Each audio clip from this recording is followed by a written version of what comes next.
bastion of old civilization for centuries. Archaeological remain at Mohenjo-daro in Larkana, Sindh, Harappa near Ravi River, and relics of Hindu-Buddhist culture at Taxla and monastic complex at Takhbai are special sites for local and foreign tourists.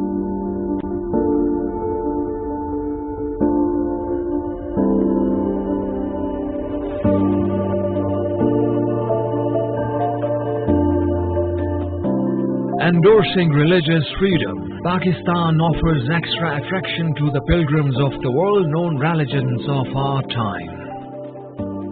Pakistan's diverse ethnicity, coupled with friendly looks of its people, is a welcome sign for all those who travel to this part of the world. Its cultural delicacies present myriad colors of distinct peculiarities. Artifacts showing exquisite workmanship of local artisans offer travel souvenirs including jewelry, gemstones, carpets and homegrown but mind-blowing track art are the objects of awe-stricken onlookers. In Pakistan's popular cuisines inspired by Mughal tradition include pulao, biryani, korma, along with non-urban traditional cuisines and common street foods. Large swathes of its agriculture, fields abounding livestock, excessive milk production, its sweet mangoes and citrus fruits carry the brand name of Pakistan to worldwide destinations.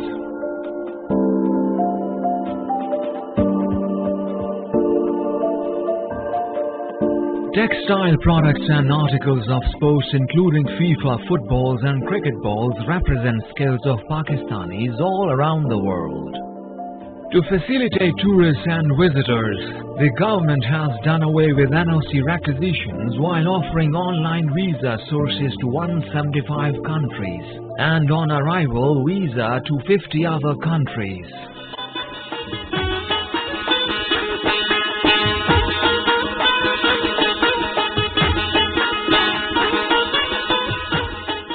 Pakistan the Magnificent, a thriving country with an ambition to offer peace, hospitality and happiness to all.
Hello, you're watching PTV World News. This is Mohammad Abdullah Dar with the top stories of this hour.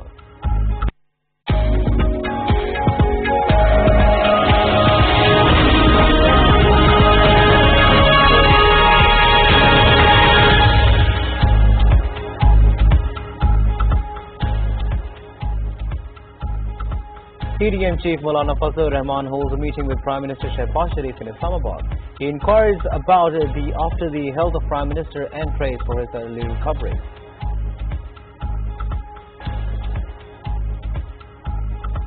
Prime Minister Shehbaz Sharif will appoint the new Chief of the Army Staff in line with the law and the Constitution.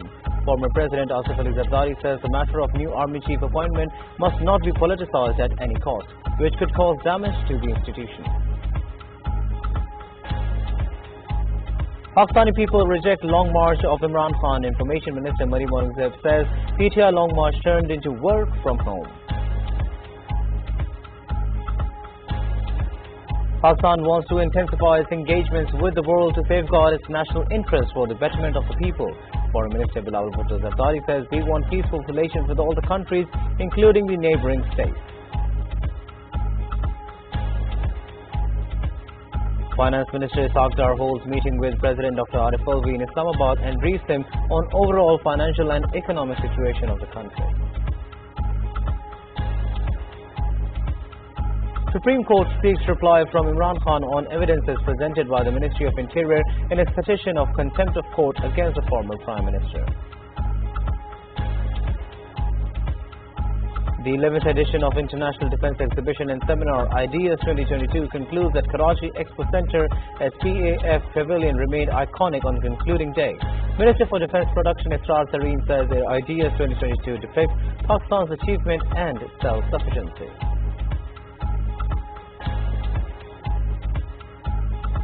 PTV World is covering the elections from Kazakhstan as an extraordinary elections will be held on Sunday. Kazakh Deputy Foreign Minister Roman Vasilevnikov says that the polls would be a milestone in the country's history.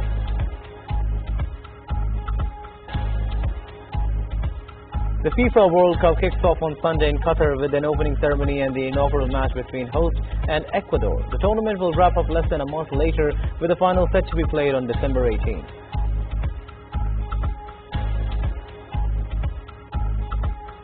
And Pakistan under-19 cricket team beat Bangladesh by under-19 by 7 wickets in the second and last T20 match in Multan, leaving the series 1-all.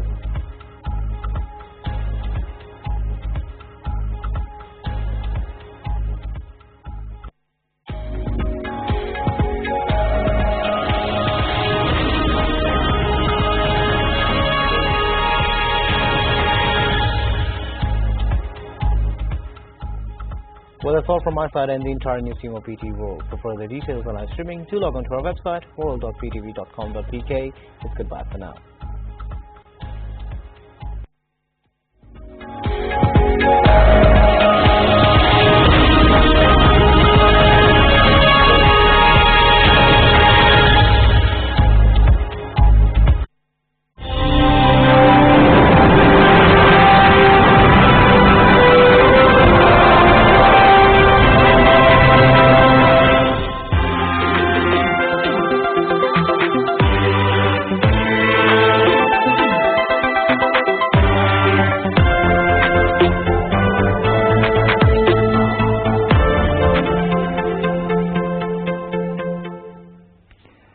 Bismillahirrahmanirrahim. Assalamu alaikum. Welcome to Newsroom. I'm your host Umar Khalid. But today is the end of the week, the last show of this week. We have lots to discuss with you, and without further ado, let's tell you what we are going to talk about. We'll discuss, ladies and gentlemen, beginning with the right to self-determination. Now, the key committee of the United Nations General Assembly on Thursday has adopted unanimously a resolution that reaffirms the right to self-determination for people who are subjected to colonial, foreign and alien occupation. This was co-sponsored by 72 countries, and this resolution was submitted by Pakistan, adopted without a vote in the 193 members third committee, which deals with social, humanitarian and cultural issues. This is something that Pakistan has been behind since 1981, also sponsoring since 1981. This is serving to focus the world's attention on what has been happening in different areas across the world, with of course particular reference to Indian illegally occupied Jammu and Kashmir and Palestine. This is going to be our first segment, the importance of this resolution that was sponsored by Pakistan. Our second story, ladies and gentlemen, concerns climate resilience in the wake of floods that have grappled Pakistan, and of course climate change that is affecting all the different countries including Pakistan. At COP27 as well, Minister for Planning and Development has urged international community to establish the fund at world level for building of climate resilience infrastructure. He was participating in a dialogue at Sharm el-Sheikh on the sidelines of the COP27 summit. He said that the developed countries will have to discharge their responsibility, otherwise the disaster is also going to hit them. This is something that has been said by our Prime Minister, by our Foreign Minister as well, by Shahid Rahman Sahib, our Minister for Climate Change as well in the past. And this is something that the world needs to realize before it's way too late, not only for Pakistan but for other countries in the world, including important developed countries in the West. And finally, ladies and gentlemen, we will be talking about Kazakhstan, that is holding a snap presidential elections. On Sunday, we are going to talk to our correspondent who is there to ask him as to what is the resolve of the people as far as these snap elections are concerned. How are they participating? Are they firm in their resolve to vote tomorrow, to vote on first Sunday rather? But what is the main environment as far as the elections in Kazakhstan is concerned? We'll be asking that to our correspondent who is there in Kazakhstan. And finally, Twitter. We've talked about it in the past as well. We have talked about how under Elon Musk's new management, he has fired a lot of people, and there are a lot of questions also as to what is going to be the future of Twitter. Now, in the latest reports, Twitter is apparently, as per a lot of media reports, in a disarray, and it has closed its offices for the weekend. There has been an ultimatum given by Elon Musk as well, and as a result there is an accident as far as the very important social media organization is concerned. A lot of users have bid farewell to Twitter also in all this mayhem. So will we be continuing to use Twitter or be seeing Twitter in the coming months? There's a whole question mark around that. This is going to be our last story. Let's begin with our first segment, and that concerns the right to self-determination and the Pakistan-sponsored resolution that has now been adopted and approved by the United Nations. More in the following report. The Pakistan-sponsored resolution and universal realization of the right of the peoples to self-determination was adopted by consensus by United Nations General Assembly in New York, which was co-sponsored by 72 countries from all regions. The resolution submitted by Pakistan was adopted without a vote in the 193-member Assembly's Third Committee, which deals with social, humanitarian and cultural issues. The resolution unequivocally supports the right of self-determination for all peoples under subjugation, alien domination and foreign occupation, including the people of Indian illegally occupied Jammu and Kashmir and Palestine. Due to the universal character of the right to self-determination and its continued applicability in situations of foreign occupation and intervention, this resolution secured the support of UN member states. Introducing the draft, Ambassador Munir Akram, Pakistan's permanent representative to United Nations, said that the General Assembly has not only established the scope of right to self-determination, but also further crystallized its status as customary international law. Almost all former colonies and subjugated people who are represented in General Assembly today as sovereign nations secured their independence by exercising their right to self-determination, but there are situations where occupied people are being systematically denied this right. Pakistan has been sponsoring this resolution since 1981 to focus the world's attention on the plight of people still struggling for their inalienable right to self-determination. Former Ambassador and Foreign Affairs Specialist Dr. Jamil Khan joins us online. Dr. Saab, thank you very much to have joined us. It's always a pleasure to talk to you on international affairs of importance. And now, of course, we would like to have your point of view as far as this Pakistan-sponsored resolution that has been unanimously adopted by the United Nations is concerned. What are the issues as far as, proper adoption and this adoption resulting into some kind of action is concerned? Because we are seeing the oppression across the world, whether in the Indian illegally occupied Jammu and Kashmir region or in Palestine. Well, the adoption of the resolution General Assembly, it gives us a very big moral gain. We were the mover of the resolution, and we are the mover of this resolution since 1981, and that is a demonstration of our very high moral ground. And what are the bases of that? In fact, what we are the other co-sponsors, 72 other countries, what they feel is the international law. And international law, any Security Council resolution passed, it becomes an international law, part of the international law, under the UN Charter. Under the UN Charter, Chapter 5 and 6 in particular, and if need be, at some stage, I only wish that Chapter 7 is invoked, which means the forceful implementation of the UN Security Council resolutions. I'm just only hoping that at some stage world councils would really have that much of realization that the implementation is done. Now coming back, yes, this is a very good sign that unanimously it has been adopted, and without even vote, it has been adopted. This basically is the key committee, is the third committee, whose responsibility it is to look after the humanitarian, cultural, and the social aspects of the entire world. So this committee had considered, and accordingly it was processed, and finally the resolution was passed. And the right of self-determination, there has been a lot of deliberations in the international law, the customary law, which our permanent representative, Ambassador Munir Akram, had also emphasized, and that customary law, including the Geneva Convention, Article 49, which very clearly stipulates that the change of democracy means the shifting and transferring population from one part, settled part, to the occupied part. It comes under the ambit of the international law and international customary law. And what is that international customary law? Basically, it's, there is an international committee for the legal aspects, and that international commission recognizes any such occupation, and in that occupation, any transfer of a population from one part to the occupied part, it comes under the ambit of war crime. And that is what very clearly is stipulated in that international law. 1996 it was formulated, and the world had adopted it in its Article 20, subclause C. It very clearly dilates upon the fact that it becomes international crime, and it tantamounts to war crime.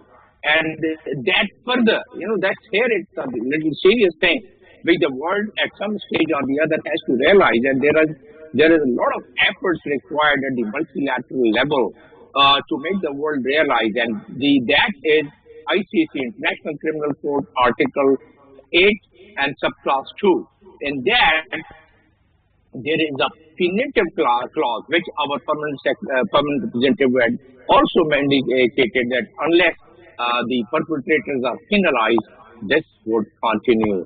The atrocities, the human rights violation, the change of demography, all.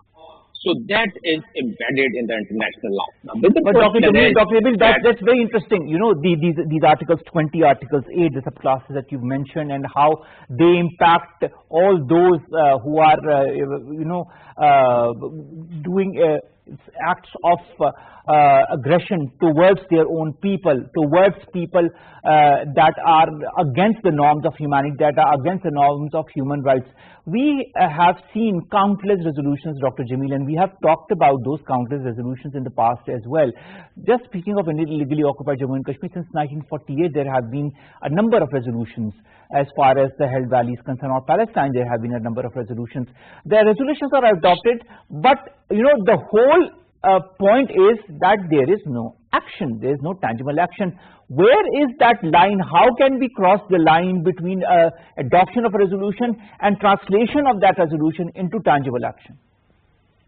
Our permanent representative in the debate of this resolution, which has in the past has mentioned about this, and he has named the countries, it's India, the influence, the implementation of such international law, the Israel.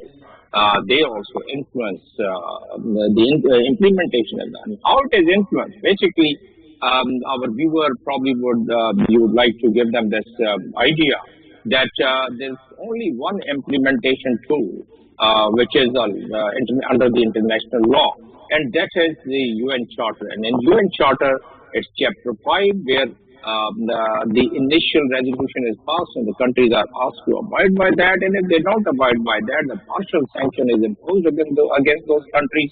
And even after that, in Chapter 6, if they don't abide by Chapter 6, all the articles, and then the Chapter 7 is invoked, which is a forceful, which could impose the air and the sea route and sanctions, plus the deployment of the UN forces. And it has happened in so many countries at so many occasions.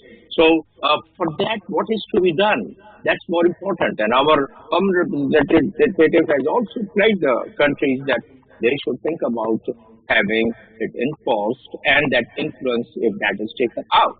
And not only that, but it is further augmented that the Human Rights Commission, two Human Rights Commissions, as a matter of fact, they have encompassed all what we've been discussing on our shows and various channels and all what has been printed in various print media around the world.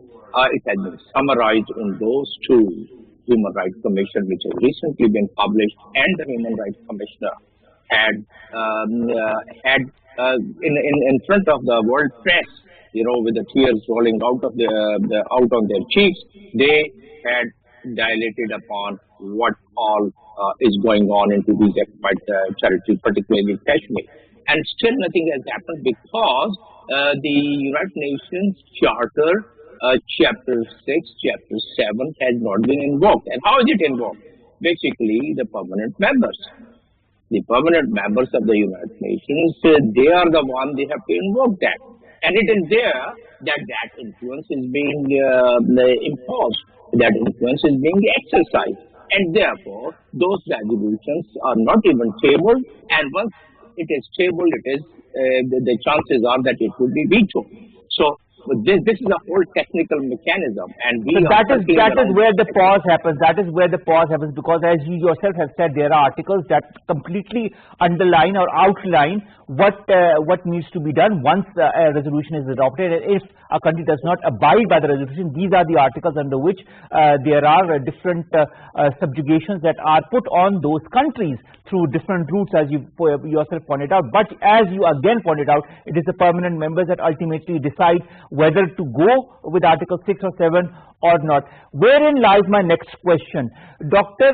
Saab, do you feel there could be a time in the United Nations when the permanent members will not be able to yield that much power over such UN resolutions, when once they go through, they will be implemented in letter and spirit, and the permanent members will not be able to stop or veto them? Is there a possibility for that? Well, the only way and possibility, there is already in the process for the last several years, the expansion of the UN Security Council. And for that, there are countries that are competing with each other for becoming a permanent member. Instead of 5 permanent members, once there are 15 or 16 permanent members, there would be more consensus and there would be more realization about the implementation of the international law. That's one hope. And hopefully there's a group of the countries, and Pakistan is part of it, united for consensus. There are countries, like-minded countries, and they are propelling that what should be the criterion of making additional permanent members of the Security Council. Once that's finalized, this very question could be addressed. That's one aspect. The second aspect is that we have been propelling a point in the General Assembly, in various General Assembly sessions the last 2-3 years in particular. And that point was that India and Pakistan, because of the Kashmir, we are a flashpoint of the nuclear arsenal. And now, since we are sitting on the balcony and we have said it in a General Assembly deliberations through our Prime Ministers, the world probably is not apprehending that this could happen. The day they realize that there could be a nuclear flashpoint on this very issue, I guess that they would have no option but to intervene and but to implement the international law. Because if that happens in any part of the world, regardless whether it's because of the Kashmir or because of the Palestine or because of some other Ukraine or because of some other conflict around the world. If the nuclear weapon is used once, it would spread within 7 days all over the world. The fireball, the particles of the dust which would fly about 51 to 55 kilometers into the skies, and then they start settling down within 7 days all over the world. So once they realize this kind of a devastation, foreseeable devastation, perhaps that would be the time they would then, in their own interest, like the climate change. But Dr. Saab, would it be too late if they take action when already something would have happened in that domain? Shouldn't the action be taken before any such apprehension might come to the forefront? Ideally, that's what we are trying for the last so many years. But is it yielding any result? The answer is no. Because the multilateral diplomacy, a country like ours, the standing what we have now, the kind of economic situation what we have now, the strength we have now, all these things combined together, the world is not listing that much. And in fact, we are partnering, we are trying to have our friends who should also propel us. What could be a bigger forum than the OIC? And OIC 54 countries, 57 countries, if they join their heads and hand together, if nothing else, if they go in a block and General Assembly, and there is a mechanism that the General Assembly can push this agenda to the Security Council, and Security Council would can return it back without passing it, then again Security Council pushes that agenda to the General Assembly pushes that agenda to the Security Council. The second time they'll have to really debate that. Although again there is a veto provision there, but at least that would shake the minds and hearts of the people around. That's one. Second, if nothing else, the forum like OIC, which is again formed under the regional entity of the United Nations Charter, the regional organization of the United Nations Charter, Chapter 8. So that if they boycott even economically, these countries like India and like Israel, they would succumb to those pressure. They are likely to succumb to that pressure, but that is not happening. So the answer to your question is that we have to really have that much of collaboration. We have to join our heads and heart together to take out that influence which our permanent representative is mentioning in this debate of the resolution what we are discussing now. So that is the solution. But the timeline, All right, Dr. Saab, of course the UN committee has now approved it, and it is going to come up for the General Assembly's endorsement next month, and most probably it's going to be approved by the United Nations General Assembly as well. Do you feel this resolutions such as these serve as a beacon of light for the oppressed people of Palestine and illegally occupied Jammu and Kashmir? Do you feel Pakistan is doing whatever it can in that aspect? Well, within the given domain, within the given resources, I think they are doing even beyond what they could do. And basically, the resolution which is passed in the General Assembly, it has so much of moral value of it. It has the human rights value of it. It really augments the Human Rights Council's efforts. It augments the Amnesty International efforts. It augments the countries, those who are favoring and those who are siding for the human rights violation both in Palestine and the Kashmir. So yes, it does have its value. And then in the diplomacy, in the international the conflict resolutions, things take years and years, decades and decades. That's right. We cannot, just passing this resolution would not really mean that tomorrow we are going to have its result, but it's building blocks. And subsequently, all these things combined together would yield, is likely to yield its results. So we could be definitely hopeful, and we should continue making our best efforts in these directions. And that is, of course, in the platform of the Human Rights Council. That is so true, and I'd really like to commend Pakistan's permanent representative to the United Nations, Munir Akram Saab, who's really working diligently 24/7 more or less in order to highlight the atrocities that are being committed in the Indian Hill Valley and in Palestine, and to move towards resolutions that can help those oppressed people. And of course, Pakistan, as I've said it and you've said it as well, since 1981 has been sponsoring this resolution. Let's hope there is some light at the end of the tunnel, and that light comes sooner than later. Thank you very much, Dr. Jamil Khan Saab, former ambassador and foreign affairs analyst, to have joined us, to have talked to us on this very important issue, and we'll continue to highlight the atrocities of the oppressed people across the world, and of course Pakistan's efforts in this very regard to highlight those through different resolutions. Pakistan has been doing that and will continue, inshallah, to do so. Our second segment, ladies and gentlemen, concerns climate resilience. We've talked about it on different fora, whether it be at the United Nations, at COP27 as well. Our Prime Minister highlighted it. Our Foreign Minister has been talking to different important leaders to highlight Pakistan's damage that has been done because of the climate change, and Pakistan has been demanding for climate justice. Now, in a recent event, Prime Minister for Planning and Development, Hassan Iqbal Saab, has also urged international community to establish a fund at the world level to build climate resilience infrastructure. It's a very important point, and let's hope that the world understands it more in the following report.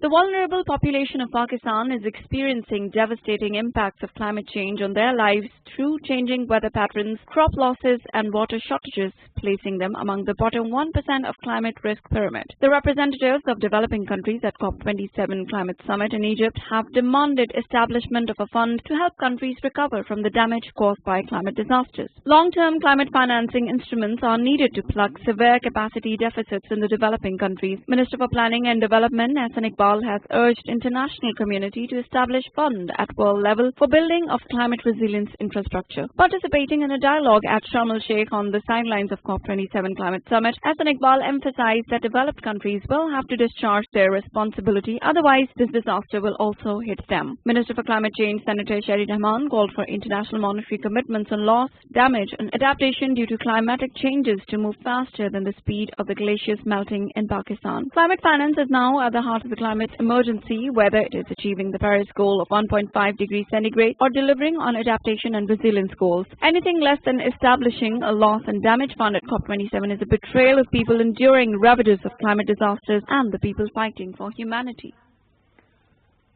Sarah Hayat, climate change specialist, joins us online. Sarah, thank you very much to have joined us. Sarah, when you look at this statement that has been made by Hassan Iqbal Saab, Minister for Development and Planning, where he talks about establishing a fund at the world level for building of climate resilience infrastructure, do you feel this initiative is an important one? Do you feel the world is going to react in a positive vein? Yeah, hi, thanks for having me. So when Hassan Iqbal Saab has spoken about a fund for climate resilience, it's my understanding that he's still talking about a loss and damage fund, really, that will also cater to climate resilient infrastructure. And the importance of climate resilient infrastructure really can't be stressed enough, especially in wake of Pakistan's flood this year. We saw after the 2010 flood that we needed substantial amounts of money, and that at that time it was about $10 billion. Right now we're expecting about 30 to 40 billion US dollars to rehabilitate and resuscitate the flood affected areas. And we've lost close to 14,000 kilometers of road network, about 3,000 bridges, over 2 million houses. So we definitely need funds for climate rehabilitation at this point.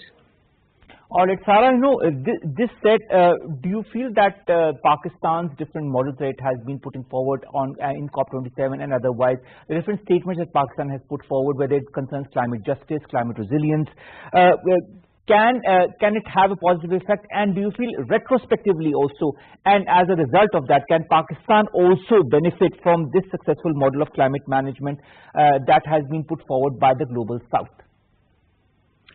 Right, great question. So I think Pakistan is really doing its best right now at COP. I know the COP is ending right now, today or shortly, but so the idea was that Pakistan would actually lead the discussion on loss and damage, given the kind of impacts we've experienced with climate change.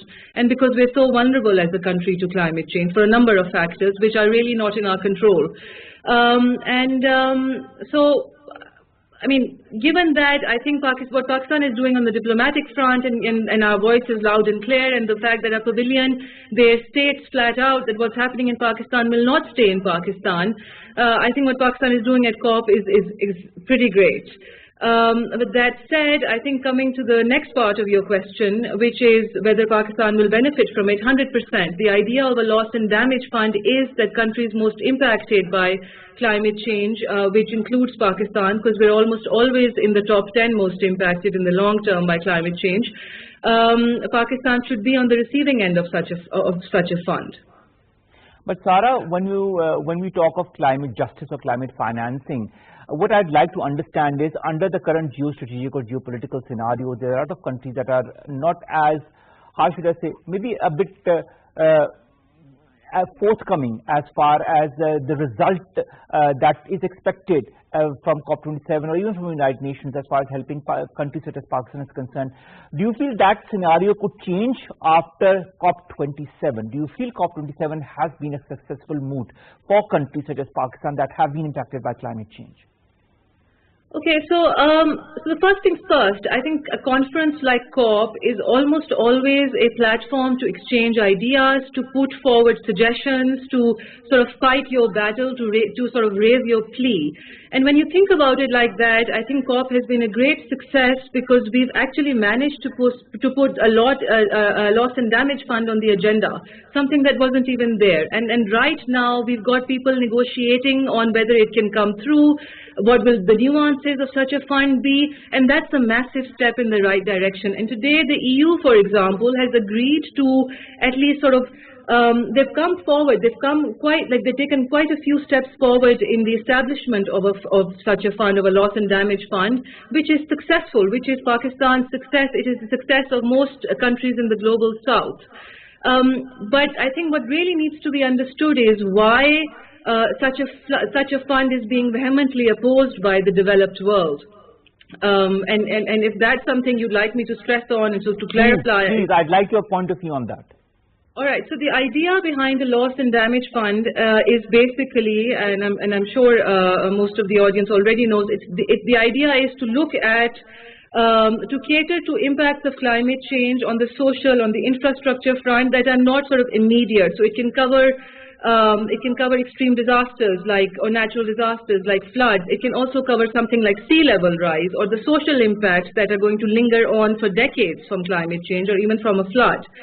But with the developed world, their opposition to such a fund are, I mean, on the tactical front, there are a number of reasons. They put forward some very straightforward arguments against it, basically saying that why create such a fund when you already have existing financial mechanisms that can come into play to cater to climate impacts. Then they say, who will be responsible for filling up such a fund? Who will be the financial donors for such a fund? And then what will be the mechanics of such a fund? Mechanics meaning like what will be the terms of such a fund? Which countries will benefit from it? Which countries will be on the donor side, on the donating side? Will multilateral banks be included in this? Will the fund be isolated from existing financial instruments? So there are a number of reasons tactical reasons that are being put forward against it, including a very loud cry that it's going to take very long to establish such a fund. So the COP was just this COP27 was just sort of an initial platform from which such a fund was supposed to emanate. But the actual materialization of such a fund could take a number of years, really. And I think but Sarah, I'd like to stop you here. You know, if it is going to take a number of years, how can countries like Pakistan or other countries that could be impacted by climate change in the coming years, maybe next year, maybe this winter, how will they survive in the long run if all of this is going to take a couple of years? Secondly, aren't the countries who are emitting the most of carbon need to be the countries that donate the most? Isn't that justice? Well, yeah, I think that's part of climate justice. So our second question first, climate justice is really holding those who are responsible accountable. But you have to see that this is why most of the developed world, I think, is actually sort of refusing to create such a fund, because they can be held liable. If such a fund gets created, then the developing world can hold the developed world liable and be like, you know what, you've done this, or you contributed to the floods in Pakistan, so now you pay us climate reparations. And that is something, or rather that label is something a country like the US, for example, wants to avoid. And then there is also the condition that which country is developing and which is on the developed side. For example, China is one of the highest emitting, in fact, possibly the highest emitting country in the world, but it is still categorized as a developing country in the under the 1992 UN Framework Convention. So China won't be giving money, but will it be receiving money under this fund? I mean, these are questions that really need to be sorted out. And coming to your first question, yes, countries like Pakistan, and there is no question that countries like Pakistan or countries in the global south will not be impacted by climate change. We will be getting impacted by climate change. It's possible we'll have floods again next year. It's possible monsoons will be very erratic next year. So, and in order to cater to that, we definitely need climate finance. The real question right now that the developed world is insisting on us addressing is a loss and damage fund the best solution, or should we be getting climate finance through other existing financial instruments? But you know, this said, you know, climate financing needs to be given one way or the other, whether it be through existing mechanisms or newly formed mechanisms. But the fact remains that countries like Pakistan, other countries as well, need the money to sustain those who have been impacted by the floods, need the money to rebuild the infrastructure that has been damaged due to the floods. And the world needs to realize that what if tomorrow it's one of the developed countries that are impacted by it? What then, you know, those will they be pointing fingers at somebody else when that happens to them as well? And also, don't you feel as a globe, as how should I say, as a world that is developing together, whether it's a developed part of the world or the developing part of the world, shouldn't they be working in unison when it comes to important issues such as climate change? Absolutely. I mean, climate change is not an issue that can be handled in isolation. So we definitely need all countries globally to come together. And I believe that one of the conditions being attached to considering such a fund is also that even the developing world will control its greenhouse gas emissions by 2025, starting 2025. But without the developed world support, financial and otherwise, and which means them controlling or curbing their greenhouse gas emissions, we really don't stand a chance. And as far as you saying or asking whether the developed world, will they get impacted by climate change? They are getting impacted by climate change. The United States, for example, does experience routine flooding or cyclones or hurricanes. The only difference is that they have enough money or enough financing to look after themselves. But with us, we need to cut corners. And so we need financing from those who are actually responsible, like you said, for global warming. Exactly, that's so true. But you know, the whole, all of these efforts come to one single one, and that is realization. Once those, the countries that are not donating enough or are not contributing enough realize the reality of what climate change is, it is only then that the real change will happen. When it comes also, Sarah, to clean and green energy, Pakistan has been moving towards it. There's also talks of working to promote solar power in the country and launching a project of 10,000 megawatts solar power. Do you feel Pakistan, this is something that Pakistan needs to sustain itself in the future, and do you feel this is going to be something that could be easily adaptable, or do you foresee hurdles ahead? Right. So Pakistan is definitely planning a 10,000 megawatt solar generation, sort of electric generation. But the idea behind it, from the government's perspective, at least when these talks were being held, was to decrease the electricity bill, because right now about 58% of our electricity in this country is being generated through fossil fuel, and which is imported. And obviously with fuel prices hiking up internationally, electricity is becoming more expensive in Pakistan. And so with the creation of a 10,000 megawatt solar power sort of plant, we will be decreasing the electricity bill for the end consumer, which will help a lot. But on top of that, of course, it's going to have a benefit on the environmental and on the climate side, because we're going to be reducing our greenhouse gas emissions and then also helping the environment. And then Pakistan is one of those rare countries blessed with sunshine pretty much throughout the year. And why should we not encash on that? So all in all, it's excellent for us if we go through with this 10,000 megawatt solar initiative. All right. Sarah, also, do you feel as an analyst, as somebody who's been overseeing the changes that are happening in Pakistan, the transition that is now happening in Pakistan, slowly and steadily from fossil fuel to clean and green energy, do you feel we are on the right path as far as fostering climate-friendly development is concerned? Well, climate-friendly development is a pretty vague and it's a pretty big term, but as far as awareness in Pakistan is concerned, I'd like to say that the government is aware of what's happening, which is a big deal, really. There are still countries out there that are, sort of struggling with the idea of incorporating climate change into their agenda. So Pakistan is miles ahead on that front. And if we had any doubts, I think these floods have pretty much dispelled them. So we know climate change has to be a top priority for us. At the end of the day, it's pretty much political will. But so like this 10,000 megawatt solar plant, I mean, this is us working on climate-friendly. This is climate-friendly development for us. Resuscitating and rehabilitating from the flood in a climate-friendly fashion. So that would mean infrastructure design that's climate resilient, that can cope with future floods, that can cope with future climate impacts, would be us developing in the right direction. Our President House went solar last year or 2021. That's climate development for Pakistan.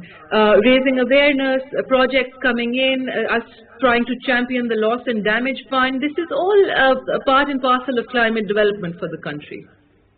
All right, and we've also heard, projects, for example, initiated by the Koreans that talk about solar panels being put on dams, and that is going to increase their energy level, and of course the energy that will be made as a consequence could be much more than normal solar panels. Also, we could put solar panels on parking spaces, parking lots. There are so many across Pakistan, and that I think could could serve two purposes. One, to put a proper shade on the cars, and the other to garner more electricity and energy. But for these, do you feel there is a certain determination within the Pakistani community, whether it be the public and the private sector? I mean, I think, so we had the nationally determined contributions updated in 2021, which is Pakistan's pledges under the Paris Agreement about what we're going to be doing. And under the NDCs, or the nationally determined contributions, Pakistan has pledged to shift about 60% of its energy to renewable energy by 2030. Now, that's a massive promise, really, by the government. And I think even small steps towards it, setting up solar plants, setting up solar panels, allowing domestic use of solar panels, subsidizing solar panels, are all steps really in the right direction. All right, Sarah, Bilawal Bhutto Zardari Saab, Shahid Rahman Sahiba, Ehsan Iqbal Saab, and our Prime Minister Shehbaz Sharif Saab have been highlighting Pakistan's cause and have been talking about climate justice, climate resilience, steps that need to be taken by the world body in order to help countries such as Pakistan and others, not just Pakistan, but other countries that are impacted by climate change as well. Is Pakistan's climate diplomacy reaping benefits for Pakistan and other developing countries? What's your take on that? In the last year, you must have heard all of our leaders talking on different fora, talking to different world leaders. Do you feel we are on the right path? I think we're definitely on the right path, and I think this COP27 is us championing the cause for loss and damage. It's fantastic.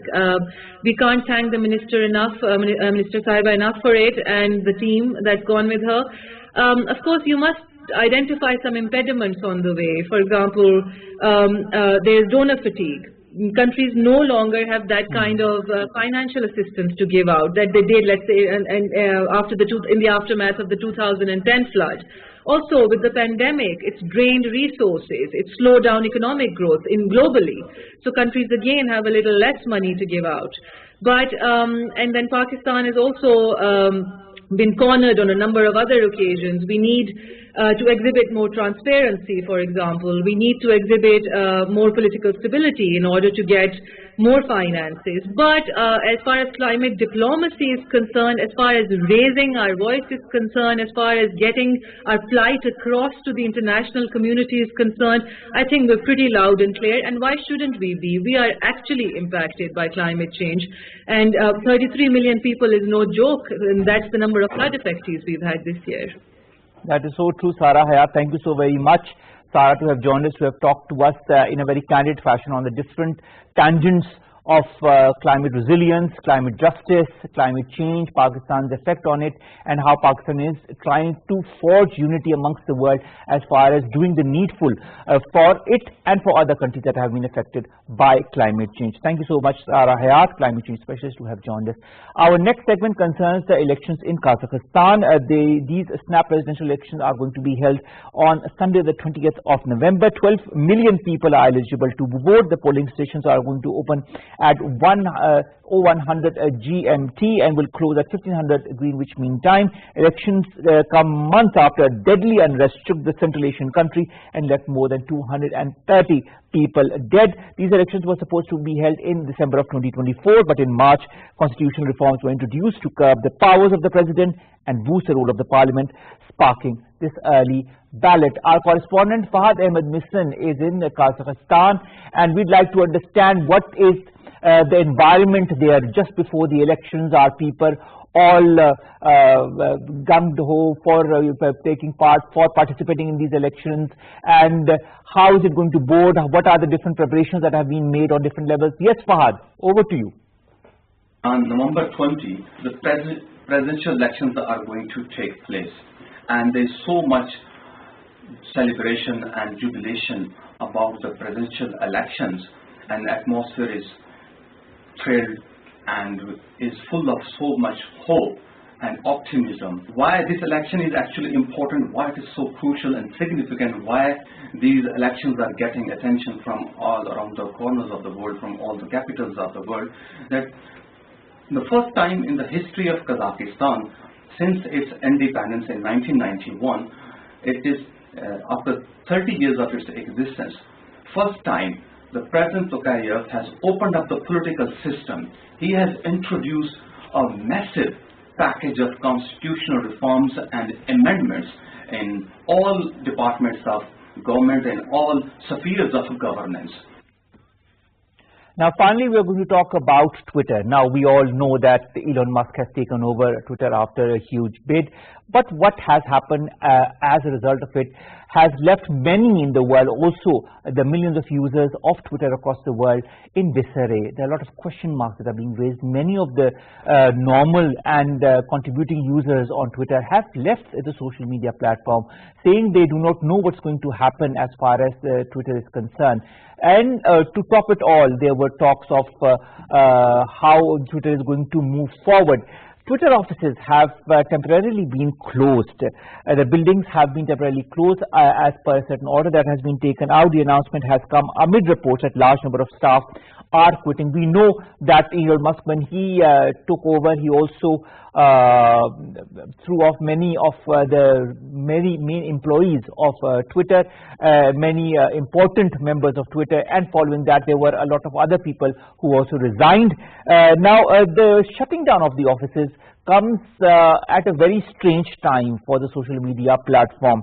Elon Musk has called on the staff members to sign up for long hours at high intensity or leave. Now, this is a very strong comment that has come from him. He has said, quote unquote, please continue to comply with company policy by refraining from discussing confidential company information on social media with the press or elsewhere. There are also signs that a number of workers have resigned because they have not accepted the new terms that have been put forward by Mr. Elon Musk. This also raises questions as far as the stability of the platform is concerned. We all remember the blue tick and how Elon Musk has put forward the $8 for the blue tick per month, and that had also resulted in a lot of unfounded Twitter accounts that emanated out of nowhere. This said, what is going to be the future of Twitter? This is a huge question mark for a social media platform that has been dictating directly or indirectly social norms and politics across the world. We will be waiting, we will be watching. With that, ladies and gentlemen, we come to an end of today's newsroom. We'll see you inshallah on Monday with new story segments that pertain to us, you and Pakistan. It's the end of the week, it's the weekend. Have a great weekend, but at the same time, do spare a thought for those who are in need because of the floods and contribute in whichever way capacity you can, whether it be by 10 rupees, by sending the text to 9999, whether it be by helping all those organizations, our government and non-governmental and our forces that are trying to help those in need. But to help, this is what we need, this is what Pakistan needs, a collective resolve to help those in need. Allah Hafiz.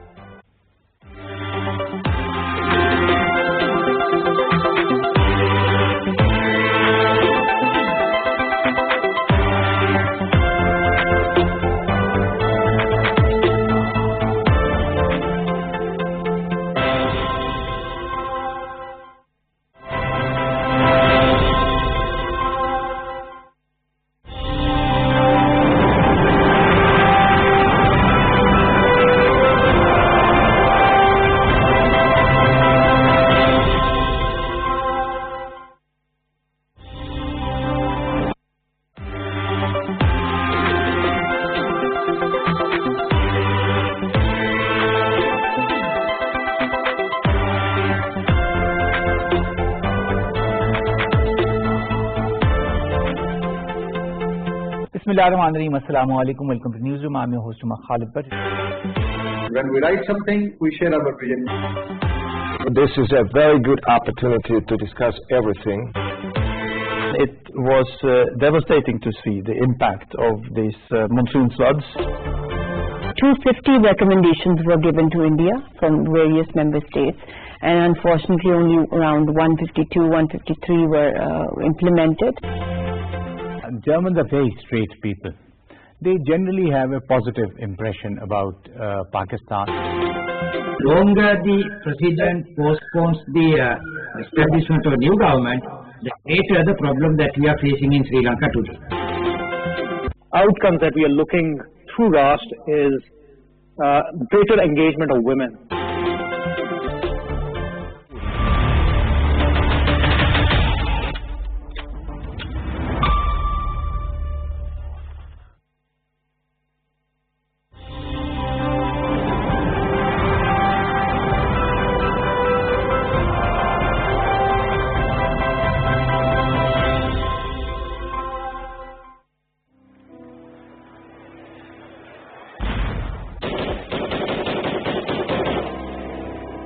Islam civil courts پر 3 مارچ 2014 کو دہشت گردوں کے حملے کے دوران 3 جانوں کی حفاظت کرتے ہوئے ایڈوکیٹ رائے اظہر حسین کے جسم میں 7 گولیاں پیوست ہوئیں.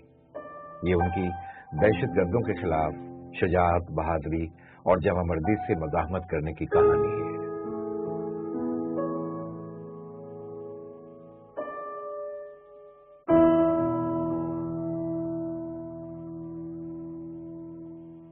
مارچ کی رات میں سو نہیں پایا. نیند کوسوں دور تھی آنکھوں سے اور ایک میرے اندر عجیب سی ایک کشمکش تھی. اب میں اس کو خود بھی ڈیفائن نہیں کر پایا کہ وہ کشمکش میرے اندر کیا تھی. میں نے 5 بجے بچوں کو اٹھایا تو میں نے بیگم سے کہا کہ آپ جلدی سے تیار ہو جاؤ، آپ لوگوں کو میں نے اڈے پہ ڈراپ کرنا ہے اور پھر مجھے کچہری پہنچنا ہے. جب میں اس کو ڈراپ کر کے بیٹھا تو اب خدا حافظ کہہ رہا ہوں تو بیگم مجھے کہتی ہیں کہ یہ آپ کو ہر وقت اتنی جلدی کیوں پڑی رہتی ہے؟